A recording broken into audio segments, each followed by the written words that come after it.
Hypnosis briefly. When you hear the word hypnotist, what comes to mind? If you're like many people, the word may make you think of a stage hypnotist who makes people do all kinds of funny or ridiculous things for entertainment purposes. Or you may think of a hypnotist as someone who brings about a trance-like state by swinging a pocket watch back and forth. Now, in reality, this kind of hypnosis really bears little resemblance to those stereotyped images. You may say the hypnotist does not hypnotize the individual, but rather the hypnotist serves as a sort of coach, tutor, or guide, whose job it is to help the person become hypnotized. Now, why do I say that? Because hypnosis is actually an interactive process. Now, while hypnosis is often described as a sleep-like trance state, it is better expressed as a state characterized by focused attention, heightened suggestibility, and often an increased sense of self-awareness. Now, hypnosis works with the most powerful part of the mind, the subconscious. And when experiencing hypnosis, the conscious, rational, critical mind slows down, allowing the hypnotist to plant positive seeds of change in the powerful subconscious mind of the client. Now, for more in-depth information on this, please view the in-depth video on our website, which covers hypnosis as well as discusses the conscious and subconscious parts of the mind in detail. So, what effects does hypnosis have? Well, the experience of hypnosis can vary dramatically from one person to another, and also upon the intention of the session. Now, some hypnotized individuals report feeling a sense of detachment or extreme relaxation during the hypnotic state, while others are able to recall memories that appear to be long forgotten. Other individuals may remain fully aware and able to carry out conversations while under hypnosis. So now let's move on to eliminating myths about hypnosis. Now, there are many myths about hypnosis, so let me address some of them here. First of all, loss of consciousness.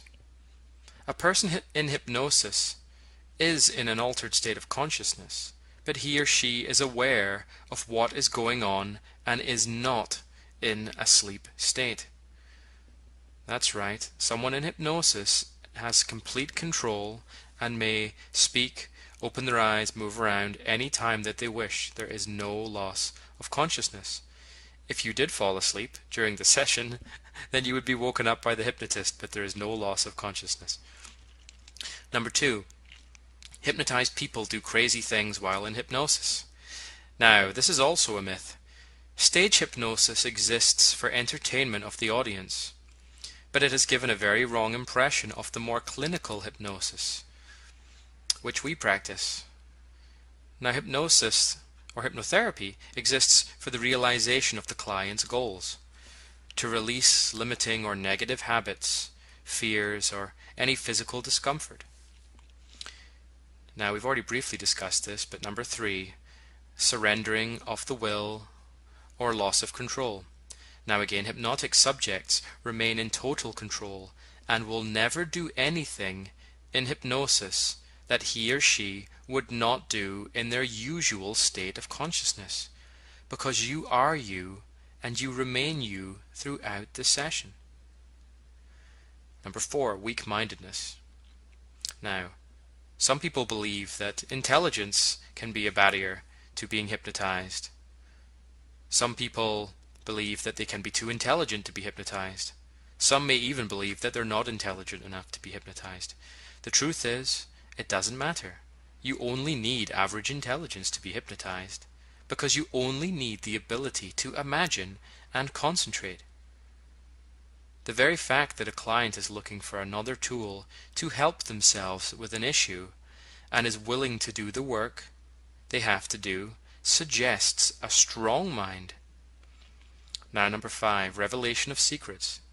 A person will never reveal anything that they don't want to reveal, because they are in total control at all times and totally responsible and in control of their own actions.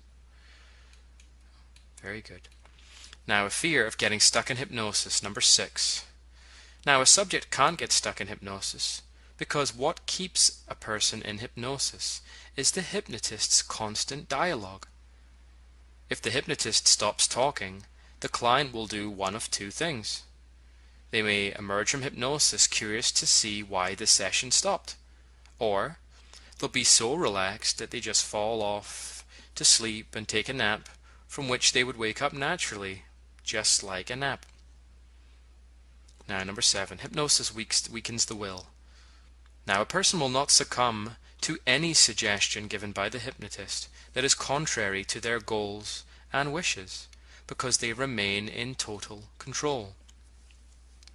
Now, along a similar note, number 8, hypnosis against the will. Now, hypnosis is an interactive experience. It is a useful tool a person can choose to help with whatever issues they need to address. Now, when there is proper rapport, a person's conscious and unconscious mind will be more open to positive suggestions for change. Okay, now moving on. How does a session work at our location? Now, we offer hypnosis sessions at our Manhattan location, but we also offer telephone and Skype sessions for those who are not able to attend our location. Now, this section will focus on sessions in person at our center. When you arrive at the center and it is time for your appointment, you will be met by a certified hypnotist and taken into their private office space. Then there will be a discussion regarding your goals and objectives, and you will have the opportunity to have your questions answered, should you have any. Then you simply relax in the recliner chair, and the hypnotist will play some relaxing music. And once you are comfortable, the hypnotist will then begin the hypnosis session. This begins with what is known as the induction, which is used to create the hypnotic state we call trance. Now, there are a number of ways to do this, and the appropriate way will be chosen for you. There is an appropriate method for every personality and individual, even those who believe they cannot be hypnotized. You will remain alert and aware throughout the session, but will enjoy a deep sense of relaxation and focus. And once the induction phase is complete, then the hypnotist will move on to working on the goals of the client. There are a variety of methods used for this. Just some examples include visualization techniques, but there may also be some direct suggestion. Now, what is that? These are suggestions given to the subconscious mind to create the desired changes in habits, thoughts, and behaviors as desired by the client. So these are just two of the techniques used during this part of the session. The client remains completely able to open their eyes, move, and speak at any time should they wish to. But since it is a safe and relaxing state, they often do not wish to. Now, once this is complete, the hypnotist will gradually take the client out of the hypnotic state and will discuss the experience of the client. Then there will be the opportunity to book further sessions and, of course, ask any questions that they may have.